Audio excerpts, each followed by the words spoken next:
Inside Pilipinas, narito po tayo ngayon, nagbabalik ang ating Chris Talks. Ngayon nagkasama natin ang mga co-host natin, ang ating nag-iisang pinaka-pogi sa lahat, Sir Brian Espinosa, at ang si Ma'am Dari Rose Chavez, Ma'am April Joy Rendina. At ngayon po ang ating guest naman para sa nakaka-inspired na kwento ay nagmula sa Pila Laguna, si Tita Loretta Catarinen.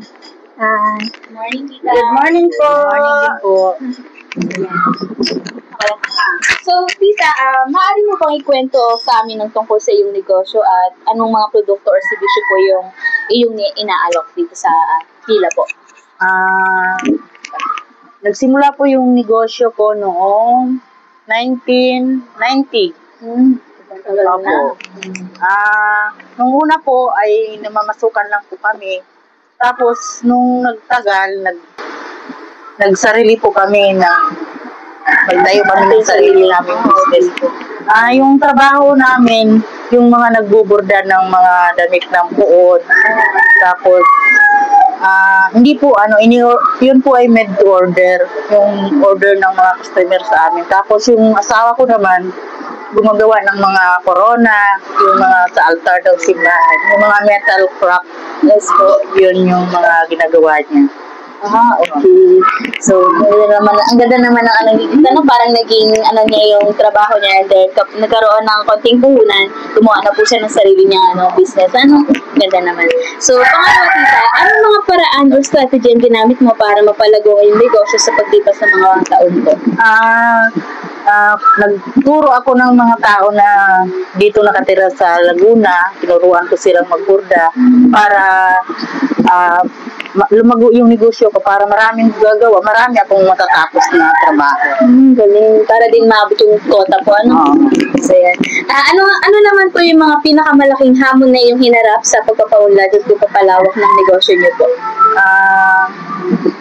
Minsan, hindi ko natatapos agad yung trabaho kasi nagkakaroon ng problema, yung hindi ko mapasok ng sabay-sabay yung mga trabaho sa inyo. Kaya doon po minsan nagkakaroon ng problema pag gusto ng customer na matapos sa araw na yun. Ako yung gumagawa ng paraan na matapos yung trabaho para hindi lang ako masira sa usapan sa customer. So yan, paano mo naiibang yung negosyo kumpara sa mga kalaban o kakompetensya niyo po sa merkado? Wala naman akong kalaban kasi nag-iisa lang po kayo dito.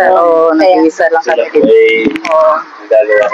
Yung mga tinuruan ko, yung iba, nagsarili na sila yung, hindi naman sa burga, doon sa mga gumagawa ng corona. Sa corona? Oo, pero yung trabaho namin, dati sila nagsusugal lang, ngayon.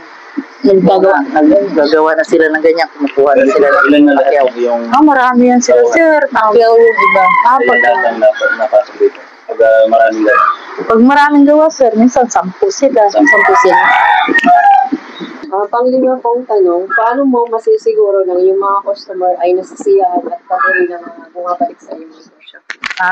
Ginagandahan ko po yung trabaho ko, yung pulido ko, yung mga gawa namin para ko hindi nila makakalimutan, taon-taon magpapagawa sila. Hindi ho, talagang pulido po, quality po yung mga gawa. Masunod, gaano kahalaga ang opinion ng puna ng mga customer sa pagbuo ng plano at strategy ng mga negosyo? Yung mga suggestion po ba dito yung mga customer mo once yung makikita sa kanila? Kasi pag nagpapagawa sila, yung gusto nila, yung sinusunod ko. Kaya, kumbaga, binibigyan ka na lang. Parang drop or sila, ganito yung gusto nila, yung mga picture na design, tapos i-design, yung asawa ko nag-design. Kumbaga, binibigyan kayo ng design, tapos si Mr. nagugulit. Anong mga paraan ng marketing ang pinaka-epektibo para sa inyong negosyo? Paano mo siya na-promote?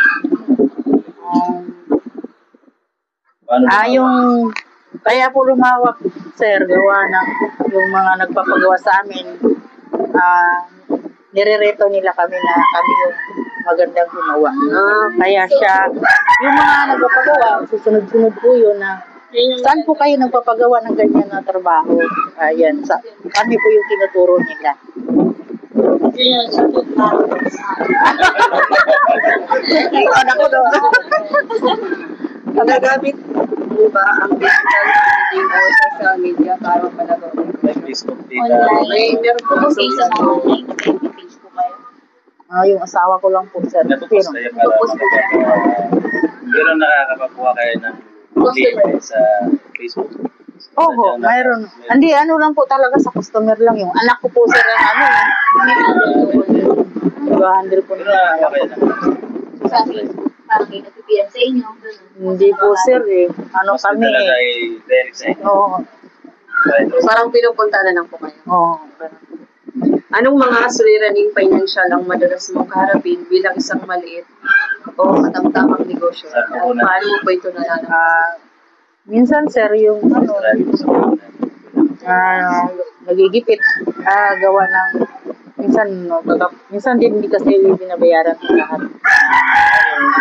Install. Ano naging discount mo?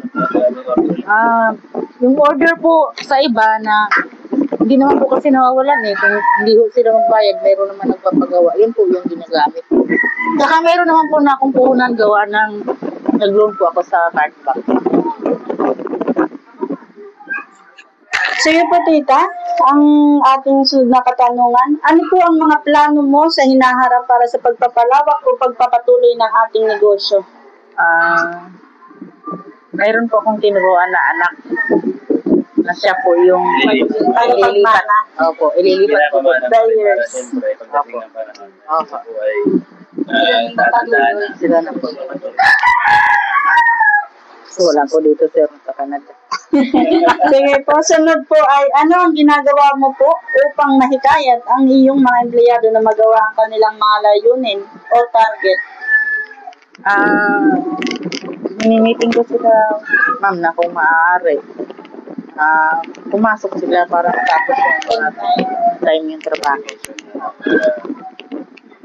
At ano rin po ang ginagawa mo kapag nagpapakita sila ng magandang asal o katanggap-tanggap na pag-ugali sa trabaho tulad ng maagap na pagpasok sa trabaho? Siyempre, ma'am, may konsiderasyon ka pagdating ng yung bonus sa Pasko.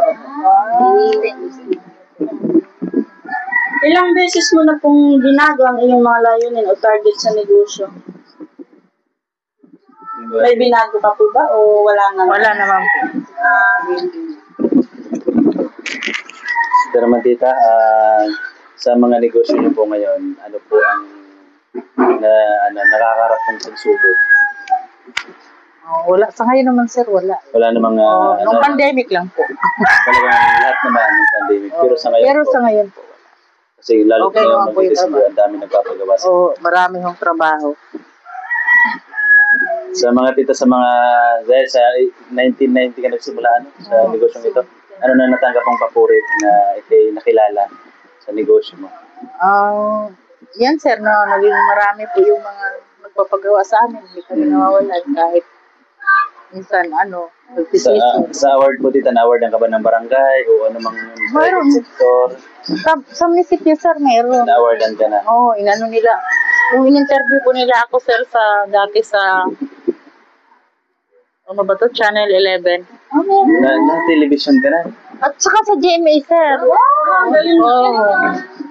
Kaming mag-asawa. Ano yun, sir? 2013 yun, ano? Ano ba yan? 2013? Ano yung Jessica Soho? Jessica Soho din. Jessica Soho, Isa rin siya. Sana pa naman. sinundo ko kami dito ng sasakyan.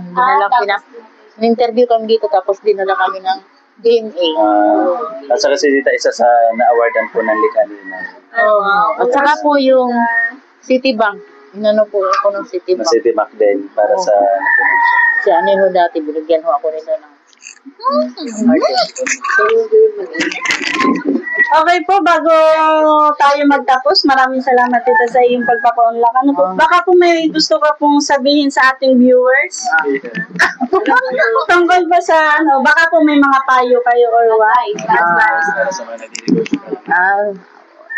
wala na ako maraming sabihin, sir, sa pagninegosyo kasi alam na po nila yung negosyo na namin, na natuto na sila kung ano ho yung pamalakad namin, ganun din yung ginagawa nila. Sa mga dito sa mga ibang negosyo na Sana sa mga ibang negosyo na nagsimula, sana palaguin din nila yung negosyo nila na magtuloy-tuloy. Wag nang susuko sa mga pagsubok na problema. Ayan pa, no? Sa ating viewers, wala sa ating susuko, ha? Maraming salamat. At sa inyo rin, ma'am. Walang susuko pagagawa ng thesis. Salamat po.